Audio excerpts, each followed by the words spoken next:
Welcome, everyone. I would like to introduce to you our first speaker of our webinar series. His name is Dr. Ansley Lamar, and he's a professor of psychology at New Jersey College University, and he is the former Dean of Arts and Sciences, and he is also the founder and director of Super Kids Camp. I would like to welcome Dr. Lamar. Thank you. Thank you so much. Appreciate it. Being here makes me remember the first time I started teaching at New Jersey City University. I was fired from a job, and I was walking around trying to figure out what I was going to do next, and I was invited to apply for a job at New Jersey City University. I get called in for an interview. I'm the last person to be interviewed. I only have one semester of graduate school. I walk into a room, and there are 12 people there to interview me. I was not so much nervous, but concerned that they would start asking me questions about psychology. And fortunately, I didn't give them that opportunity, but I did tell them how I would teach a class. They were so impressed with the way I would teach the class that they offered me the job on the spot. Now, what really pumped me up is that I had beat out people with doctorates, and I only had one semester of graduate school. Because I was in graduate school, though, I told them I would love to take the job, but I could only take it part-time, and I will only take it if you hire another minority. Talk about arrogance. Well, they went ahead and they hired another minority. I'm feeling pumped up and like I'm one bad dude. I go to school in September and I'm washing my hands, and this pretty young lady comes up and says, "Are you Mr. Lamar?" I said, "Yes." She said, "Now remember, I'm a bad dude." She says, "Is this your first time at," it was called Jersey City State College? I said, "Yes." And she said, "Are you nervous?" And I'm like, "Nervous? No, why do you ask?" She says, "Well, you're in the girls' bathroom." I guess I was a little bit nervous. Then I went on to stay there, become tenured, and now I'm a psychologist. And oftentimes my students ask me, why did I become a psychologist? And my favorite answer is I became a psychologist in order to be able to get dates. And quite frankly, I started reading books on how to attract women, and I thought these were psychology books I was reading. But there was another reason why I got into psychology. When I was growing up, unfortunately, I was brought up in a relatively dysfunctional family. And I found myself trying to help my mother and father argue constructively with each other. Quite frankly, that's not a good position for an 8-year-old to be in.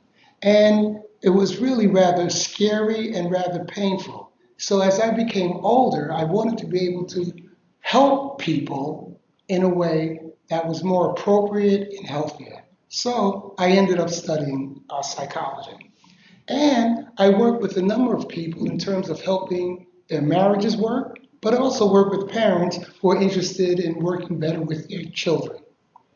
But I gotta let you know that even though I have a lot of experience in this area, I don't have all the answers. And so what I really see my job as doing when I'm having a workshop like this is creating an environment for you to share what you know. Because no matter how I try, let's say that there are 5 people calling in right now, and each of you are about 20 years old. 5 times 20, that's about 100 years of knowledge. And there's no way in the world my 35 years, okay then, 45 years, all right already, 55 plus years can compete with the knowledge that's in the room. And no matter how I try, I'll never be an attractive Asian female or an attractive African American female. So I see my job as creating an environment where you can also share your knowledge. Share your knowledge. But what I would like to do, though, is to engage you in a discussion where you'll be sharing your knowledge and I'll be sharing my knowledge about how single parents can bring up children. How does that sound to you? Sounds good. Fantastic. So let me ask you this question. What are your goals for your children? Anybody? Grow up to be happy, healthy, morally responsible adults. You nailed it. That's what we all want. Happy, healthy, productive, and responsible children. Fortunately, there's a psychology that teaches us how to do it. Fortunately. But let's be honest. The ideal situation for bringing up children is a two-family household. But my question to you is, what makes a two-family household the ideal situation for bringing up children? You have a partner, someone to share the Shared responsibility. load. Yeah. Emotional support and shared responsibility. Shared economic responsibility, shared household responsibility, shared parenting responsibility. But I would like to let you know that just because you have a two-family household doesn't mean it's an ideal household for bringing up children. Quite frankly, the research is real clear. Oftentimes, it's better for a parent to bring up a child by him or herself than to be in a dysfunctional relationship. And quite frankly, here's what we know. 28% of births are to single women.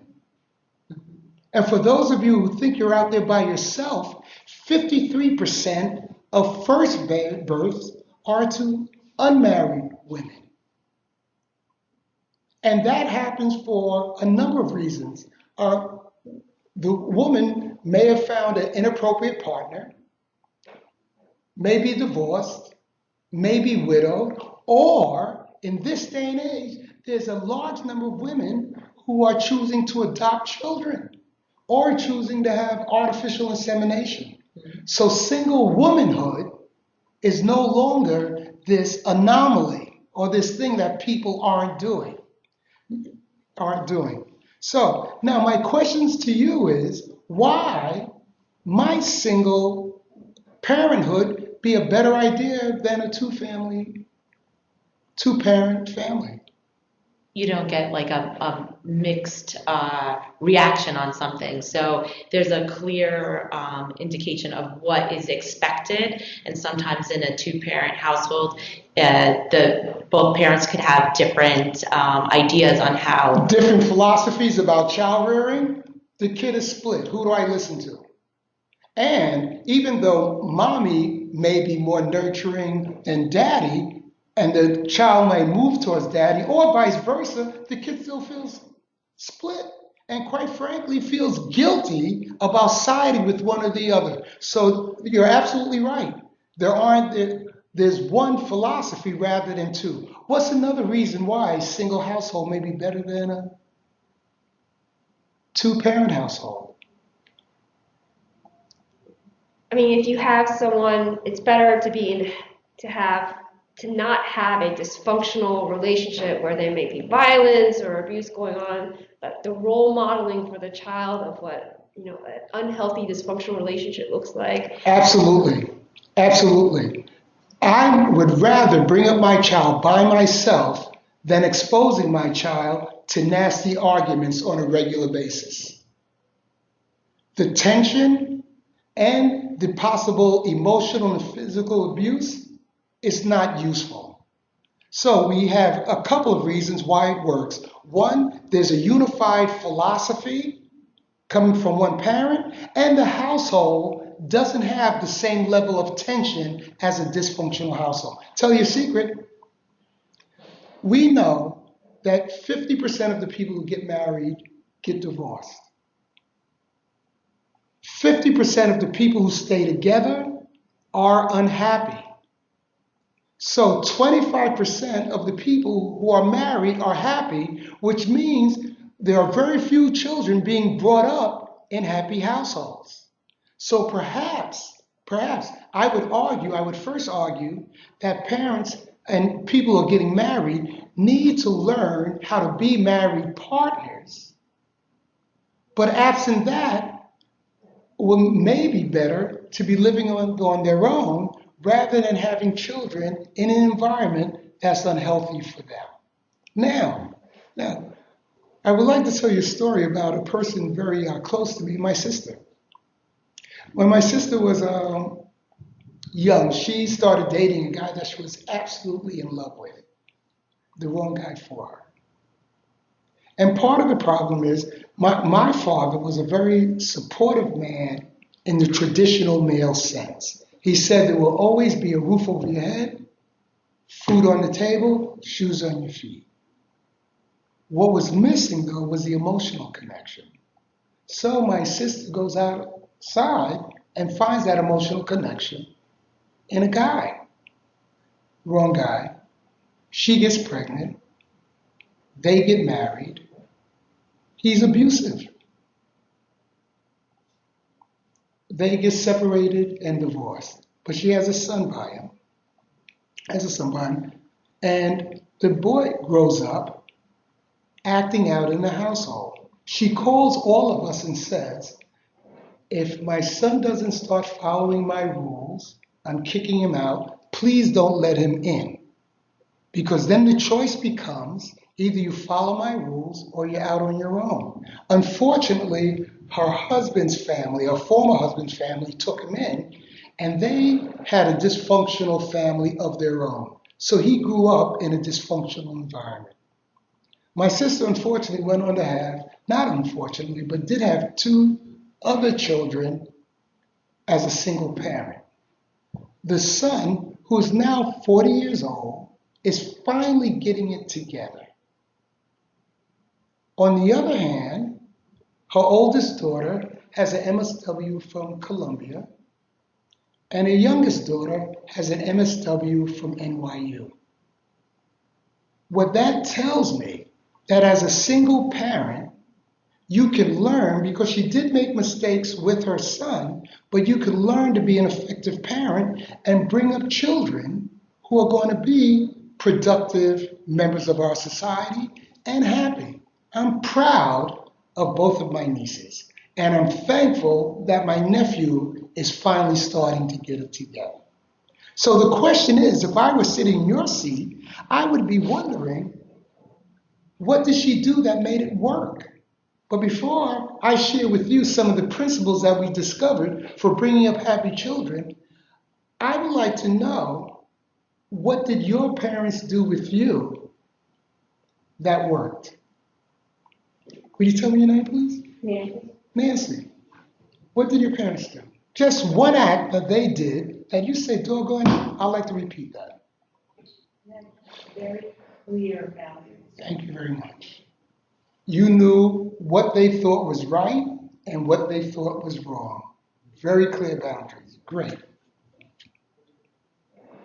I would say they had, again, with boundaries, the same boundaries for all of us, all the children. Like didn't treat one differently than the other, I guess. Mm-hmm. What we're going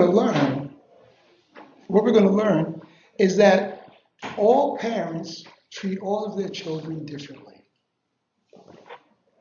But here's what I hear you saying. Not that they treated you the same, but they treated you in a way that felt reasonable for you. My parents made clear sacrifices for us. So whether we agree or disagree with them, we know they were trying to do their best for Gotcha. us. Gotcha. Do you mind if I reframe that? Sure. Because you know what?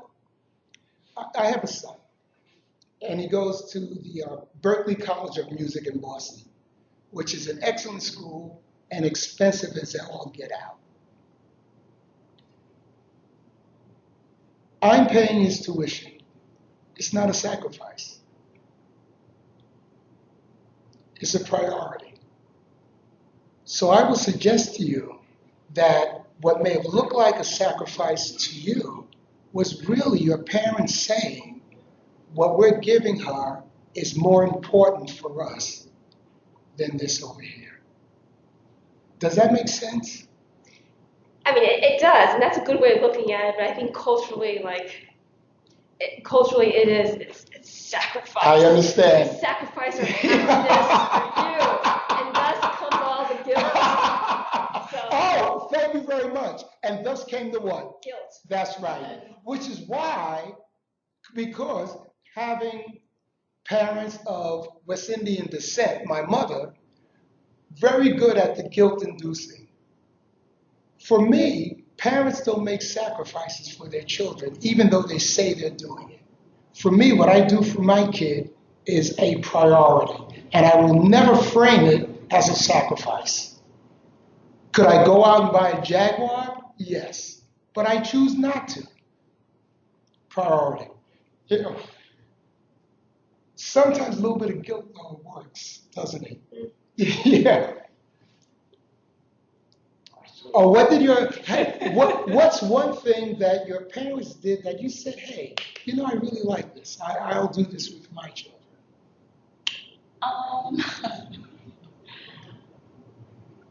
One thing that they did. My mother, she was a single parent, and I grew up with her mainly and visited my father in the summers. They always made time for me, alone by myself. Excellent. Yeah. So I thought that was great. That is critical. I want to come back to that. That is absolutely critical. I would say they're always supportive of anything I wanted to do. They always supported any goal I had and always made me feel like I can do it. Sure. I think that's fantastic. My father, as I mentioned earlier, was financially responsible, which I really appreciated. The research, however, has identified 5 broad areas that lead to us creating an environment where our children will be happy. And the first one has to do with connection. Number 1 is connection. And the question becomes, how do we have connection with our children? Well, what I did with my son, Hunter, is because my relationship with my dad was strained. When Hunter turned 4, every Saturday, he and I would have breakfast at IHOP together. It started when he was 4. He's in college now. When he comes home on Saturdays, we still have breakfast together. And we talk. And to be honest with you, I'm not talking. He's talking, and I'm sitting there listening. And what's really nice about that is because I listened to him when he was young, he's in college now, he calls me up to share what's going on in his life. And he's a 19-year-old. So I deeply appreciate that. So we formed that connection. Now his mother, and Mary and I have been married, we'll be 27 years in August, takes him to church. Church is a wonderful way to form connection and community. Not required, but a great way to have a community that supports him. And here's what's nice. When he was on his way to college, everybody was praising him. And when he comes back from college, he feels like doing well in college is not only for himself and for us, it's for the church community. When something goes wrong, he knows he has the church community there to support him. Now, and I'm pushing the church because it's interesting, when I lived in New York as a kid, I was brought up in the projects. And people see the projects as this very negative place to live. But in the projects, everybody knew each other. We were a vertical neighborhood. And when I was outside playing, every adult was looking out for me while I was playing. Now I live in kind of a suburban community. We don't know anybody. At least not the way I knew them when I was living in the projects. So what I would strongly urge is that you find a way to create a community for your child. And it could be church, it could be the Boy Scouts, it could be you inviting your girlfriends over every Friday with their kids. And I'll talk about why that might be a good idea. The next thing we want to play with our kids. If I knew having a son would have been as rich and as meaningful as it has been, I would have wanted to have 2 kids. For a couple of reasons. One, I love having a son. I love having a son. But I must admit, there were times when I was coming home from work, exhausted, and he wanted to play. And I'm like, oh, I don't know whether I, you know. But the other piece is, my 2 sisters are 2 of my closest friends. And I would love Hunter to have friends like my sisters and people that he could really fall back on. But one of the things we need to build into our families is opportunities for our children to play. You know, we were talking about certain communities where it's all about succeeding and competing academically. So we're driving our kids crazy. We're driving our kids crazy. You know what's kind of nice? I grew up working class. So we went outside and we had to create our own games. We play stickball, we play football, we play tag.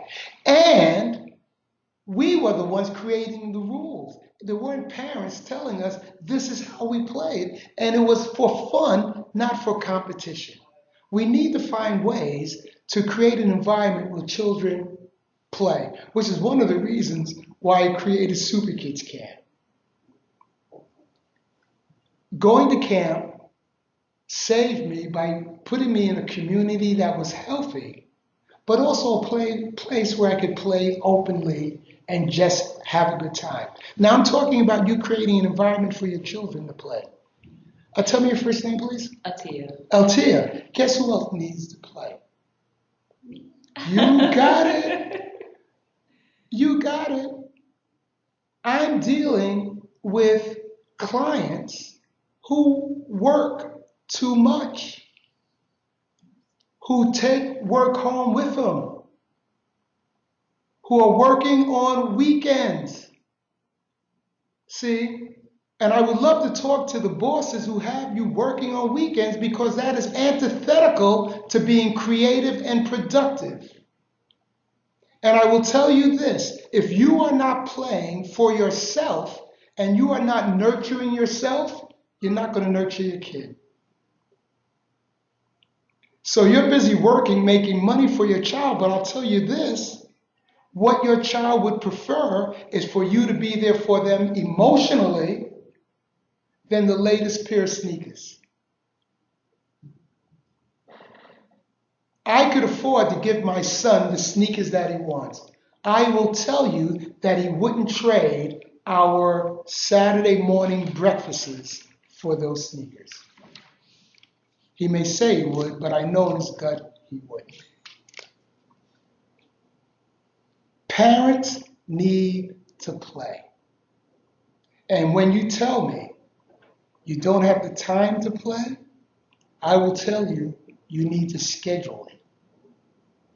So then the next area that helps our children grow is that we got to give them practice. We got to give them practice. At camp, the kids have to cook their own meals. And so as a team, they'll cook 4 meals during the week, breakfast, lunch, and they're cooking these meals for 30 other people. Not only do they cook the meals, they have to prepare it, cook it, wash the dishes, and sweep the dining hall and clean it before they're finished. Now that sounds like a lot of work. Interestingly enough, when we call parents to find out what did their children enjoy the most at the camp, in addition to playing the Underground Railroad, it was having to cook. Now why? Because they were doing it as a team, but they were also practicing. And as they practiced, they got better at it. And that feeling of accomplishment was worth its weight in gold. So, which brings us to the next element, which is mastery. We want to support our children becoming good at something. And not good at what we want them to be good at. I want my son to be an engineer. He's studying music. I want to hang myself. I want to hang myself. There's a science, a lot of science Yes, music but you know what? and creativity. I originally started off wanting to be an electronics engineer. I started reading books that I thought were psychology books. I went to my dad and said, you know, Dad, I'm going to switch to psychology. He says, you switch, I stop paying. I switched, he stopped paying. Fortunately, I was at the City University, and the tuition, you're going to die when you hear this, was $40 a semester. My dad wanted to be an engineer, but he couldn't. So he was kind of living through me. And when I said I didn't want to do it anymore, I think he took it as a personal rejection. The reality is we have to nurture our children's passion. Later on, he told my sisters when I got my doctorate, I guess your brother made the right decision. Hunter wants to be in music, and my commitment to him is as long as he demonstrates passion and commitment to music, I will support him. When he starts half-stepping, it ends. It ends. So then mastery, and then finally, when our children achieve,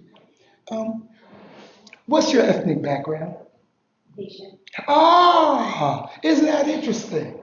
Because, and when you achieved, what do your parents say? Thank you. What did your parents say? Say, basically, don't let your head get so big. Absolutely. And it's interesting That's that I would nothing. ask you, yeah, Caribbean culture. We need to recognize our children's success. You know what's kind of interesting? And I'll give you a formula. For every complaint we issue to our child or to our partner or to our subordinate, we needed to compliment them 3 to 5 times in advance. We needed to nurture them. Let me share with you an analogy I enjoy using. Make believe you're in a forest and there hasn't been any rain or any sunshine or anything. What does the forest look like? Dying. It's dying. What color is it? Brown. Brown. Now let's go into another forest where on a regular basis it's been given rain, sunshine, fertilizer. What does it look like? Green. It's green and plush. So now you light a match, and the match could be a conflict of some sort. You light a match and you drop it in the forest that's brown. What happens? That's right. You have a forest fire. You drop it in the green one. What happens? It goes out. When we nurture our relationships, is able to sustain conflict. And every family will, if you have a healthy family, will have conflict. But if you're not busy nurturing each other and complimenting each other, and there's only complaints, when you have that conflict that would go out over here, it becomes a forest fire over here. Does that make sense? Yeah.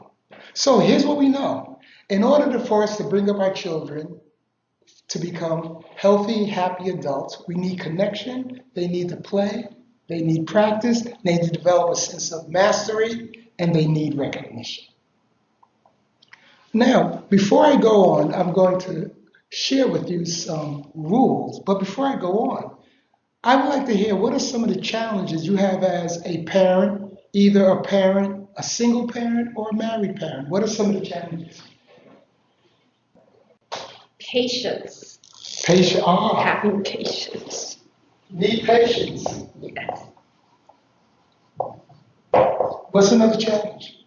I need my children to actually hear what I'm saying. Okay. Children, listen. And how old are your children? They are ranged from 20 to 2. And how many kids do you have? 6. Okay, great. Do you have any children? Okay. I think it's more. I think it's more. Any other? When I say listen, they do what they're told for the most part.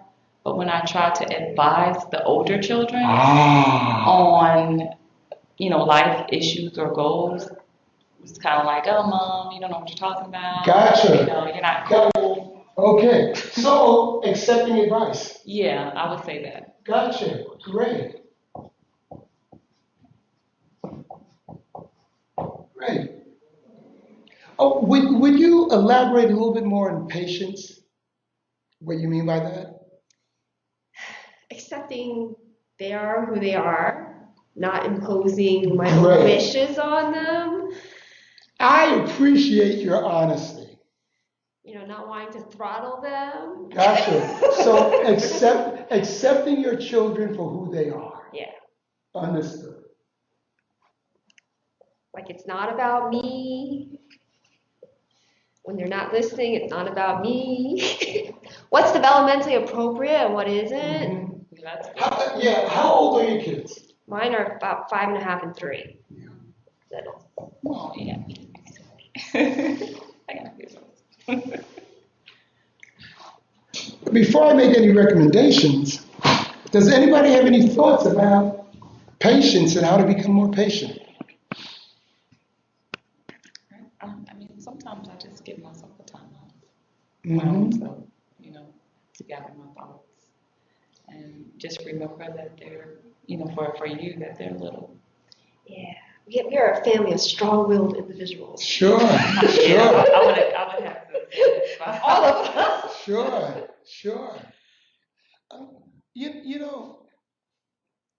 I think it can be difficult.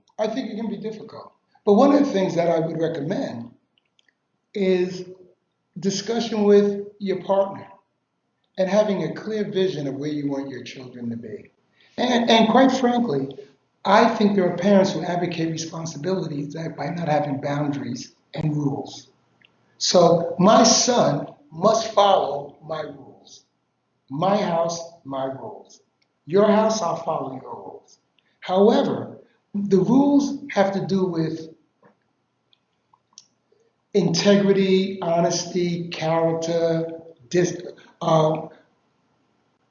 and things like that. It has to do with my values. Who he wants to become, that's on him, or what he wants to become. I'll tell you something else that I found useful. My son is allowed to be angry with me. What does that mean? I think that they should be able to express their, anger, but just in an appropriate manner. Absolutely. It has to be respectful. And the reason I let him do it, if it stays bottled up, guess what happens? He acts it out. Or he shares it with his friends or somebody else. So I much rather them share his feelings with me than go outside the household. Now, I want to ask you a question, though, when it comes to patience. Are you having enough fun? Oh, we had lots of fun. Do you? Yeah. So what makes you think this is an issue?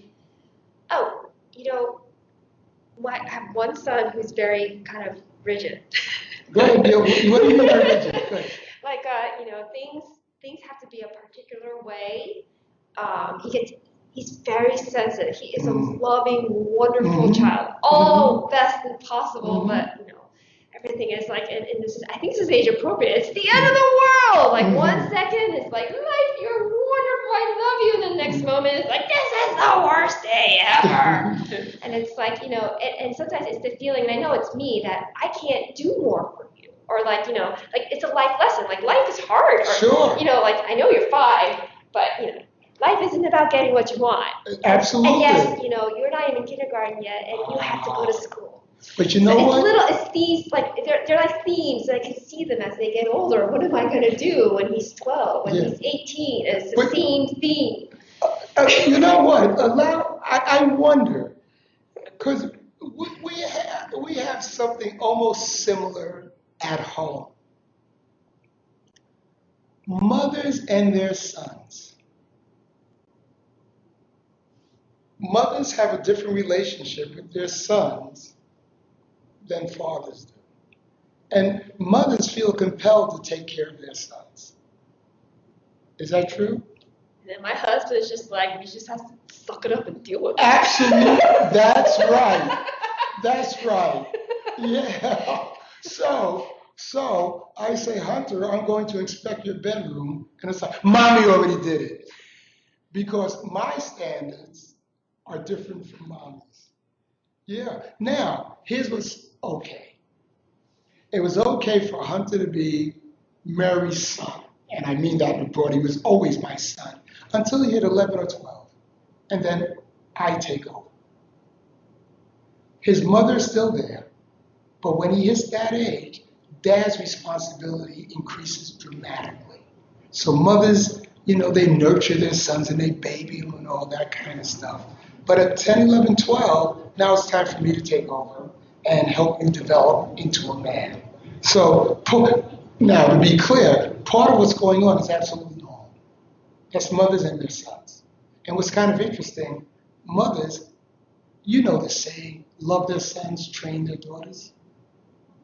I'm sure it's going to be different with your daughter. Oh, you have 2 boys? I'm sure it's going to be different with the second born too. Very different personality. Absolutely. And I'll tell you one reason why. The expectations we have for the firstborn are very different from the expectations we have for the secondborn. Now, you don't have any children yet, but here's what's going to happen. Your firstborn is going to be the doctor or the astronaut. The secondborn is going to be, okay.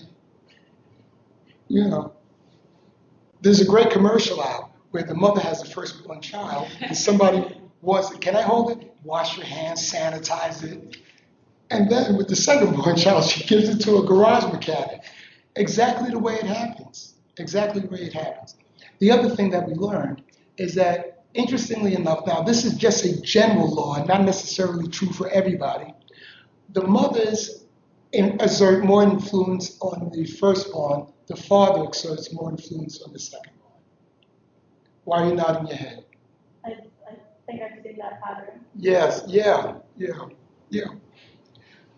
So now, I love this when children not listening to advice.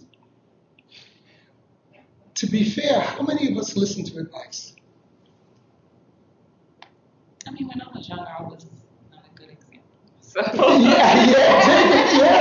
Yeah. But I'm trying to create a different relationship with my children. I love it. And I want them to some children do, at least take their parents' advice into consideration. Or maybe once they've made a certain mistake, they don't make it again because they know, oh, mom said that. Sure. When sometimes I'm finding that my children may just do it because I said don't. Yeah. Well, here's 2 things. Number 1, they are hearing everything you say. They're hearing it all. They may be engaging in psychological reactance. Since you're giving it to them as advice and they want to assert their independence, they may react against it. But I'd like to share something with you that may work. I would stop giving them advice, but I would tell them stories that have a moral to the lesson. So periodically, I will share stories about the mistakes I made when I was growing up, or the mistakes I've seen other people make, or stories about what Joey did well and how things turned out. So now, by sharing the story, they form their own conclusions, and they also get the message if you share the right stories. So no more advice. When I was 13, I did something really dumb. You know what I did? Instead of doing my homework, I snuck outside and went to hang out with my girlfriends, and we ended up getting caught. My mother found out about it, and So now, guess what you're giving them? You're giving them advice, but also, mommy did that. But oh, mommy got caught and spanked. So yeah. So one way to give them the advice, and and I don't know how many Christians are in here, but I just use this because Jesus shared parables because the parables had the lessons. To come out directly and say it, get out of here. But the parables, and you also remember the stories. Yeah. So just something to consider. Can I just say one other thing? Sure. Go ahead. Go, please. Well, you said that the thing about nurturing our sons and Training our daughters. Well, I'm a single parent. Sure.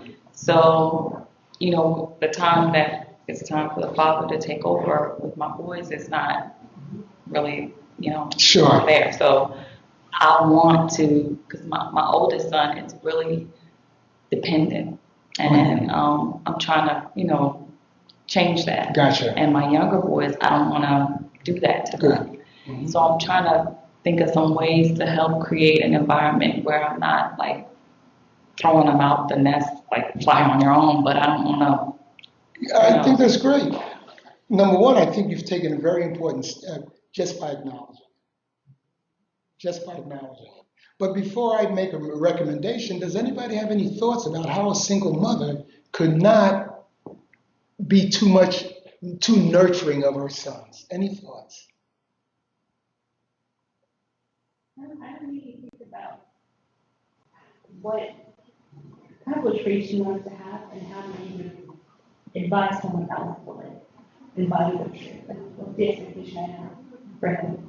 So how can I slowly start getting him, so maybe not like a 180 push out the door, but how do we give him more responsibility or allocate certain things so he knows I'm there to support him, but that he's getting that independence. Almost like, you trust him and, he's such a great kid that he can, he's almost like a partner with you in taking care of everybody. That, like, because he is like a good role model for you, or like you feel he is, and it seems like you do, for the rest of the kids, to help them be like, this is really important. Like, it's like, what do you wish you had? And have this conversation with him. Like, you can do this for your kids or something. Kind of transition how he sees his role in the family, getting him a sense of responsibility.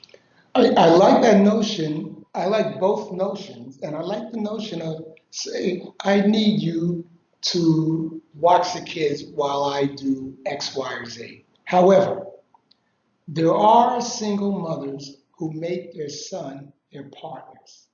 Your son is never your partner. He is always your son. And so your son also cannot be your confidant. You can't share. I would recommend not sharing negative things about his father. And this is, and I'm glad you don't, but I'm just saying it not only for you, but for other people who are listening in. Now, also, one of the things that I recommend is that you need to start developing a community, which may be hard. And again, I spoke a lot about church, but I would enroll my son in Boy Scouts, in Cub Scouts, maybe a baseball team. And I would look for men in my neighborhood that I think could serve as positive role models and establish a friendship with them. If you have a brother, I would invite a responsible brother. I would invite them over and ask for their assistance. Does any of this make sense? Yes. Now, there are some realities. How do you think, are you able to apply any of them? Any of the ideas? The building the community. I just had an idea. There's they don't call it a Big Brother program, but it's just that in the community. I missed the meeting, but they have it every first and third Saturday of the month. Excellent. So for my younger boys, I'm gonna, because they're still young, they're gonna go there. But for my older son, he does help out in the house, but they all do because Sure. they have to. Mm-hmm. Mm-hmm. But and he accepts that. Mm-hmm. But I think he feels like that's more of a responsibility. I don't think he's getting what I really want him to get out of it. Okay, well, let's follow up on this. What is it that if he were being exactly what you thought he should be, what would he be doing? I just want him to be able to be more independent. Like, What does more independence look like? when we go to handle certain business matters, for him, I would like him to be present. Not. Gotcha. So good. Now, what is the business matter that you're talking about? Anything, like when we came here, we both go here. Mm-hmm. So we were coming to enroll him, and I talked to him about the different programs that they offered, and is he interested? And I'm like, I want you to go because you want to go, not because I want to go. So make sure that you're paying attention, the whole thing. So when we got here, he listened to everything Sue said, and it seemed all great. But then when he got to financial aid, he was like, what am I taking? It was like, And what did you do? there. And what did you do? I helped out. And why did you say I helped out like that? Because I know it probably wasn't the right thing to do, but it just looked like when he was sitting there, we were going over his information. He just looked so much like a fish out of water. So let me help you out here. Your son is very smart. He knows the exact look to give you to push your button to get you to jump in. So what you're going to have to do is engage in what we call self-regulation. Because there are times when he's doing something, do you start to feel anxious inside? Yes. That's right. You need to sit on your anxiety and say, he'll handle it. And let me tell you a secret. That feeling is going to be strong. Crawling out of Absolutely. your skin strong. Absolutely. And you need to say, if I want him to grow up, he will handle this. Because now it's not about you dealing with your anxiety. It's about helping him grow up and dealing with his. Because basically, here's what's going on. Gee, I don't want to do this. Here, Mom, here's the anxiety. And you go. Right. Yeah. How old is he? He's 20. Yeah, you're not even supposed to be showing up. Yeah, you're not supposed to even be there. Does he have a job? No, he just works. He just goes to school here. Okay. And he helps out in the house, but he doesn't work because I need him to help out Okay. in the house. But the choice is, hey, either you get this thing together at school or you get a job. Yeah. And I'm not going to the school with you anymore. Get a work study position. And then, What's mentorship? and while you're sitting home like, is he going to get it done? You call up one of your girlfriends and you deal with your anxiety. Wait, does that make sense? It does. Yeah. And you know what's really nice? I know you love your son. And I know you're very capable of doing this. Matter of fact, you already knew the answer, didn't you? Yeah. Now, I gotta know, what do you do for fun? Myself or with the children? No, just you. Um, Enough said. trying to think. Yeah, I know. So I want you to make a commitment. Okay. Because you do believe parents should play, right? Yeah. I want you to make a commitment to at least once a month to go out just for yourself. And just have fun. It could be a movie, it could be a comedy club, it could be even window shopping. But just having a good time, calling up your girlfriends, and start developing that community. Yeah. How do you feel? I like that. Yeah. Let's see. We talked about children. You know what? Um, I would go to my dad and say, but Dad, and if it was something that he disagreed with, he would go, shut up. You know, but that's the way he was brought up. Both my parents made tons of mistakes, but they did what they knew best. So, life goes on. Life goes on. Here's what I really learned. We need to listen to our kids. Just listen to them. And you know what? While we're listening and processing what they're saying, they're going to come to the right answers. They need us to listen. When Hunter and I would go out for our Saturday breakfasts, he could tell me anything. And I wouldn't chastise him or punish him. I may question and I say, you know what, I wonder whether that was a good idea. But that was a safe space for him to say anything that was on his mind. And here's what I truly believe. If we're open to allowing our children to have their feelings openly and acceptingly, but maintaining reasonable boundaries, they will grow up to be healthy kids. One thing that I appreciate, I listen to my son, and when he deals with his friends, he's far more assertive and direct than I was when I was his age, which I really appreciate. And he's really honest, which I really appreciate. And he's honest with me, even though he knows I might get upset, which I really appreciate. He knows he's not allowed not to do well in school, but he called up and said, listen, I failed the midterm because I'm overextended. So I really advocate listening, but here's the other thing I know. If you don't think I'm listening to you, are you going to listen to me? That's right. We get into arguments with our partners, and we're busy trying to win the argument, but the argument will go on until my partner knows that I heard her. Why are you laughing?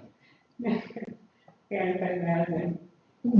it was paying attention, but I knew that young and wasn't going to work. Mm-hmm. So I took all the remotes in the house and all the iPads and everything, and I left. So you were a little upset. But I knew me yelling was he could show me out, and it Yeah. wasn't going to be impactful. Sure. But I figured taking the one thing because he's so lazy, he would never get up to change the channel. Would hurt him so much more. Yeah.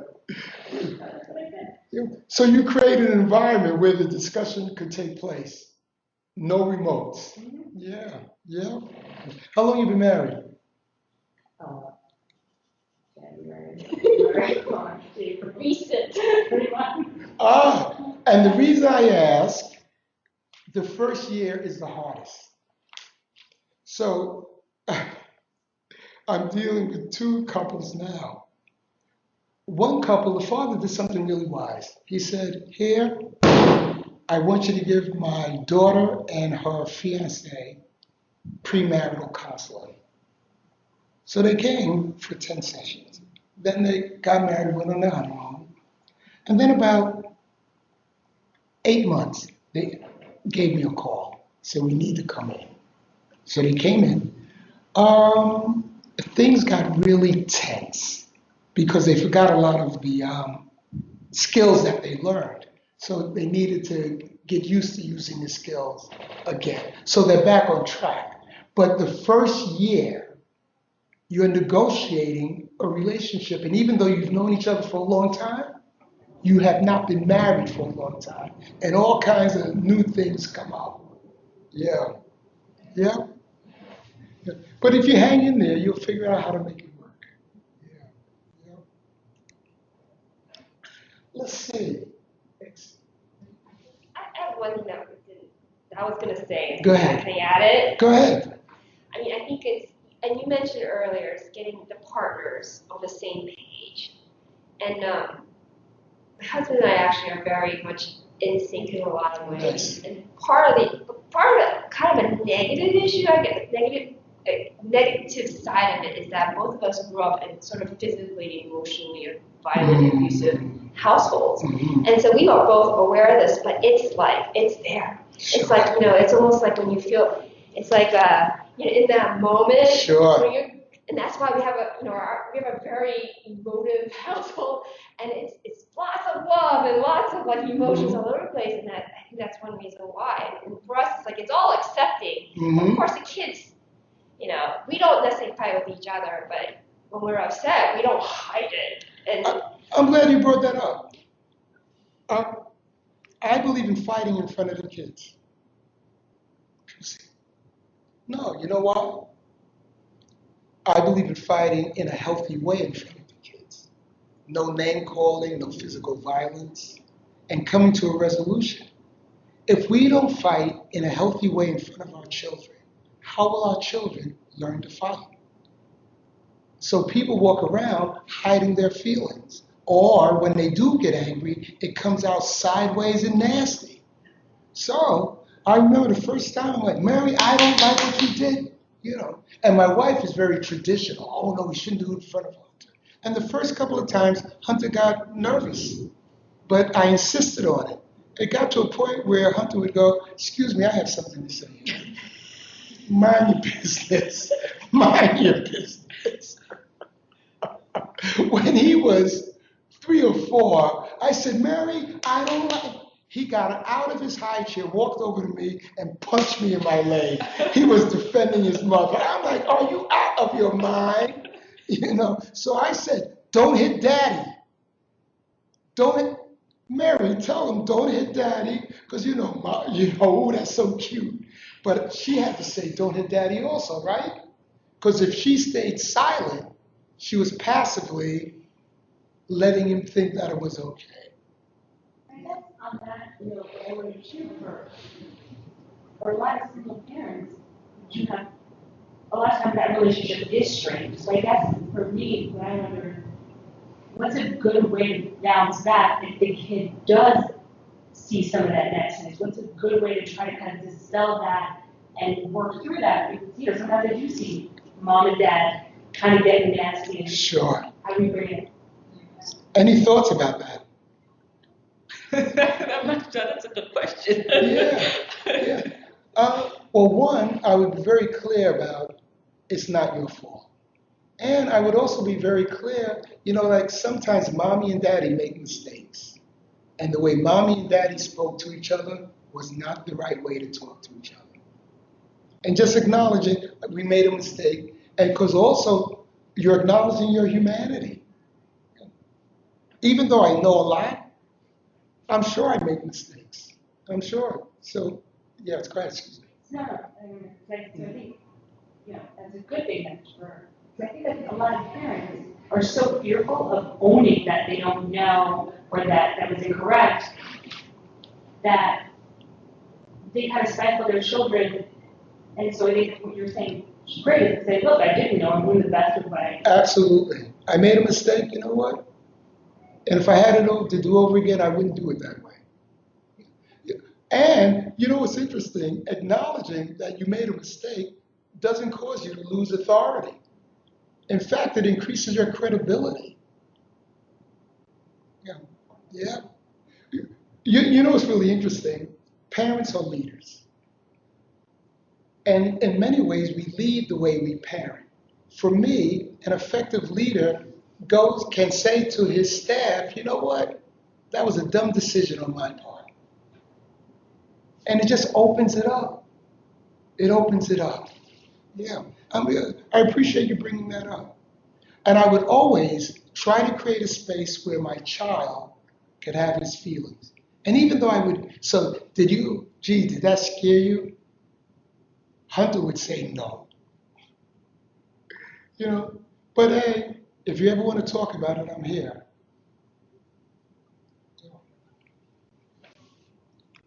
Are you going to have children? I have nieces and nephews. Yeah. I'm good enough for right now. Sure. Yeah. It was my wife's idea to start a family. Her second best idea.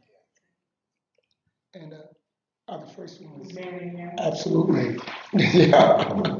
I'll tell you, I didn't realize how satisfying, joyful, and meaningful having a son would be. I feel absolutely blessed. And I, if I could, I would nudge you in that direction. I think, and for those of you who are parents here, from what, I have a 4-year-old nephew and a 13-month-old niece, and those are my babies. But Mm-hmm. in that, there's so much fear attached, because even when I interact with them, I'm trying to be so cognizant of, like, am I appropriately role modeling? Am I doing this the right way? Am I scarring him? Like my nephew, am I making him assertive while not, Mhm. but am I pushing him too far? Am I Mhm. making, like, there's so much, Sure. and he's not even mine. Sure. So I can imagine for parents, like, this anxiety about producing and making the right decisions and not wanting your kids to mess up and kind of having a sense of ownership over Sure. your kids' mistakes. I appreciate that a lot. And there is a lot of that anxiety. And you want somebody that you could talk to about it. See, in the old days, you would talk to your mother or your grandmother. And even though they may have been old fashioned, they also had a lot of wisdom. And children are surprisingly resilient.